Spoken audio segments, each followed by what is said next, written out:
आप देखिए class 12 chapter 2 electric potential and capacitor. Topic क्या है यहाँ पर? When two charge conductor are connected with each other. अब यहाँ पर तीन टॉपिक है। पहला कॉमन पोटेंशियल निकालना है, दूसरा अमाउंट ऑफ ट्रांसफर चार्ज, तीसरा लॉस ऑफ एनर्जी। ठीक है, ये तीन हमको निकालना है। तो यहाँ पर पहले हम निकाल लेंगे कॉमन पोटेंशियल। तो सबसे पहले इसको फिगर समझेंगे, फिर थ्योरी, फिर निकालेंगे। ठीक है, तो चलिए फिगर समझते हैं। यहाँ पर क्या है, पहला तो आप ध्यान से समझिएगा, फिगर को अच्छे से समझिएगा। ठीक है, सब कुछ इसी में है। अगर आप ये समझ ले तो आपको सब कुछ आ जाएगा। ठीक है, आप देखिए एक ये कैपेसिटर है, इसका नाम मैंने मान लिया ए। ठीक है, और यहाँ पर एक दूसरा कैपेसिटर है, इसको हमने मान लिया बी। ठीक है, आप यहाँ पर चार्ज कितना लग रहा है, Q1 और C1 कैपेसिटर और V1। ठीक है, ऐसे यहाँ पर Q2 C2 V2। ठीक है, आप चाहे तो उधर मान लीजिए, लेकिन हमने ऊपर मान लिया। ठीक है, आप ध्यान से समझिएगा, एक कैपेसिटर और ये बी कैपेसिटर है। ठीक है, आप इसके बाद Q क्या है, यहाँ पर चार्ज है। ठीक है, आप लोग उसको थ्योरी लिख के दिखाएंगे हम। Let Q be the charge, C be the capacitance and V be the potential. ठीक है, अब इसको आपको पता है ये ए कैपेसिटर और ये बी कैपेसिटर है। अब इसके बाद दूसरा फिगर ध्यान से समझिए, ये बिफोर कॉम्बिनेशन ऑफ कंडक्टर।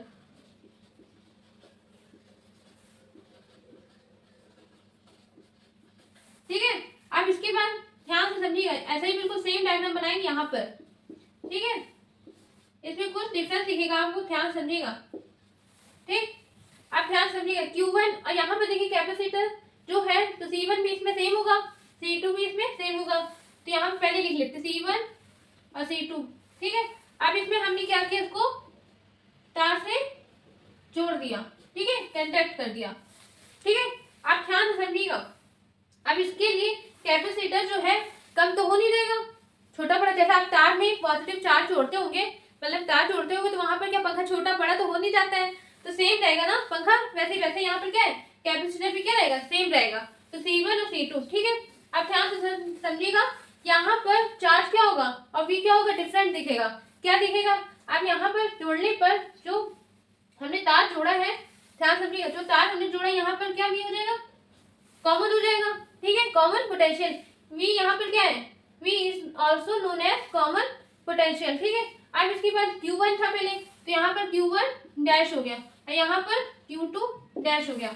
ठीक है, अब आपको डिफरेंस दिख रहा होगा, यहाँ पर चार्ज, यहाँ पर तार लगा, मैंने तार जोड़ दिया, तो यहाँ पर Q1 डैश और ये Q2 डैश और ये V। सब कुछ आपको समझ में आएगा जब हम फॉर्मूला निकालेंगे। ठीक है, इतना आपको समझ में आ गया। चाहे तो आप लिख लीजिए यहाँ पर आफ्टर कॉम्बिनेशन ऑफ कंडक्टर। ठीक है, अब यहाँ पर V क्या है, ये भी लिख लीजिए, V is also known as, V is also known as common potential. ठीक है, दोनों का वोल्टेज क्या है, सेम है, V है। ठीक, आप देखिए इसके बाद सबसे पहले हमको क्या निकालना था, common potential after combination of conductor का। यहाँ पर V कितना लग रहा है, मतलब पोटेंशियल कितना लग रहा है इन दोनों को जोड़ने पर, तो हमको वो फाइंड करना है। ठीक है, तो चलिए फॉर्मूला आप लोग को मैं बता दूं। इसका फॉर्मूला होता है पहले देयरफॉर, इसको लिखने से पहले हम ये लिखना चाहे तो लिख सकते हैं, आप लोग मैं लिख के दिखा रही हूँ। ठीक है, हम चाहते हैं ना आप लोग हर चीज पता होना चाहिए, Q क्या है, C क्या है, V क्या है। पेपर में कॉपी जब मिलती है ना, बोर्ड कॉपी में, तो आप ऐसा काम करिए बिल्कुल अलग दिखे आपकी कॉपी और टीचर भी खुश हो जाए। तो आप ये सब भी बताइए, जैसे let Q be the charge, C be the capacitance and V be the potential. ठीक है, आपने ये बता दिया। अब इसके बाद हमको क्या निकालना था, कॉमन पोटेंशियल।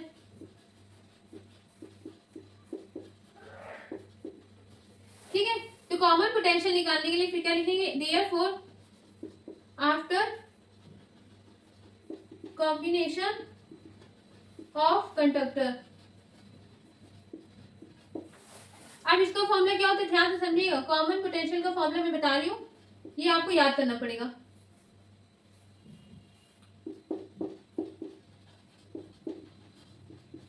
क्या होता है? टोटल चार्ज अपॉन में टोटल कैपेसिटेंस। ठीक है, तो चलिए लिखते हैं टोटल चार्ज अपॉन में टोटल कैपेसिटेंस। ठीक है, अब इसके बाद इसका सिंबल क्या है? V equal to total charge मतलब Q1 और Q2, तो Q1 प्लस Q2 अपॉन में ऐसे कैपेसिटेंस C1 प्लस C2।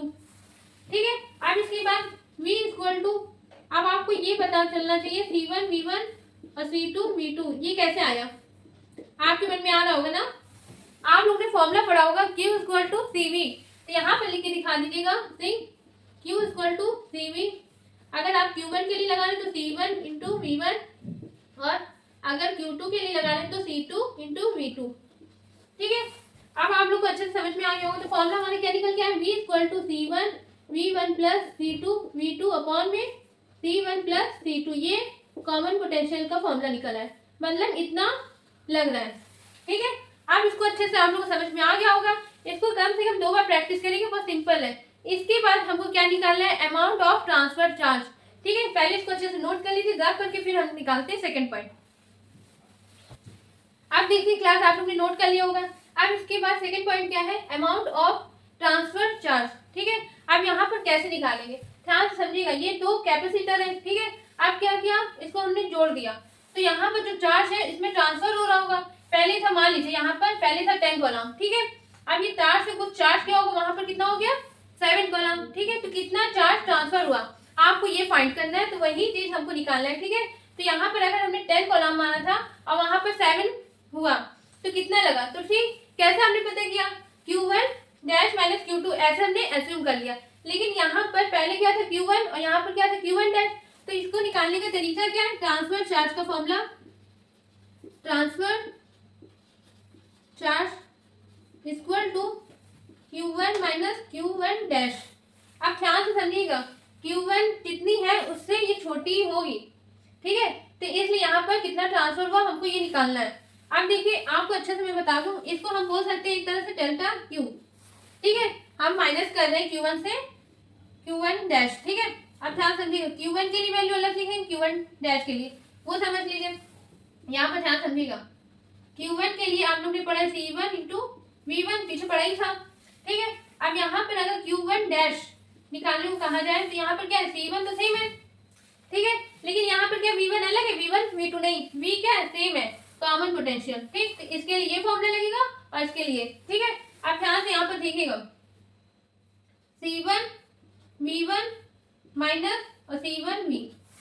ठीक है, अब इसके बाद यहाँ पर V की वैल्यू हम पुट कर देंगे। कॉमन पोटेंशियल की आपने वैल्यू निकाली होगी, मैं बता दूं। यहाँ पर देखिएगा delta Q equal to C1 V1 minus C1, यहाँ पर C1 V1 plus C2 V2 upon में C1 प्लस C2। ये फॉर्मूला निकाला था। ठीक है, अब इसको देखिए क्या करेंगे? एलसीएम लेंगे। तो एलसीएम लेंगे तो क्या आएगा?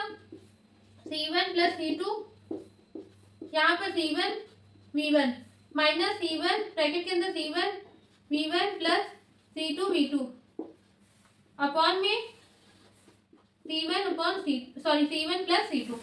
ठीक है, एलसीएम आप लोगों को तो आता है लेना। ठीक है, अब इसके बाद लिखेंगे पहले C1 को इससे मल्टीप्लाई करेंगे फिर C2 को। तो चलिए करते हैं delta Q equal to C1 square V1 plus C1 C2 V1 minus, आप देखिए C1 को एक बार इससे करेंगे फिर एक बार इससे, तो C1 square V1 minus C2 V2 C1 C2 V2। ठीक है, आप ध्यान से समझिएगा, C1 स्क्वायर V1 सेम है, ये प्लस साइन में, और यहाँ पर C1 स्क्वायर V1, तो ये दोनों क्या हो जाएंगे? कैंसिल। अपॉन में लिख लीजिए C1 प्लस C2। अब इसके बाद देखिए क्या आएगा? डेल्टा Q क्या बचा? C1 into C2 V1 minus C1 C2 V2 upon में C1 प्लस C2। अब आपको कुछ कॉमन दिख रहा होगा इसमें, क्या C1 इंटू C2 कॉमन है, क्या बचा V1 माइनस V2, तो इसको लिखेंगे एक तरह से, इसको वैसे लिख सकते हैं, ध्यान से समझिएगा, C1 C2 ब्रैकेट में V1 ऐसे V2 और C1 प्लस C2, ये क्या है मतलब V1 से इसको माइनस करेंगे, चाहे तो आप माइनस लगा दीजिए कोई दिक्कत नहीं, दोनों तरीके से आ सकते हैं। बच्चे क्या करते हैं आंसर गलत करते हैं, तो इसको क्या कर दीजिए आप यहाँ पर कॉमन सा आप सिंपल समझिए, ये क्या है, ये निकल आए डेल्टा क्यू, ठीक है। अब यहाँ पर अगर आपसे बोला जाए कि अमाउंट ऑफ ट्रांसफर चार्ज निकालने का तरीका फॉर्मूला बता होना चाहिए, तो ये फॉर्मूला है, आप उसको याद कर लीजिएगा, आपको आ गया होगा निकालना कैसे जाता है सब कुछ, अच्छे से इसको कम से कम 2 बार प्रैक्टिस करिएगा, बहुत सिंपल सा है। अब मिलते हैं अगले नेक्स्ट वीडियो में नेक्स्ट टॉपिक के साथ। टॉपिक क्या रहेगा, लॉस ऑफ एनर्जी, इसका थर्ड पार्ट, ठीक है। इसको अच्छे से प्रैक्टिस करिए कम से कम 2 बार। अब हम मिलते हैं अगले नेक्स्ट वीडियो में, थैंक यू।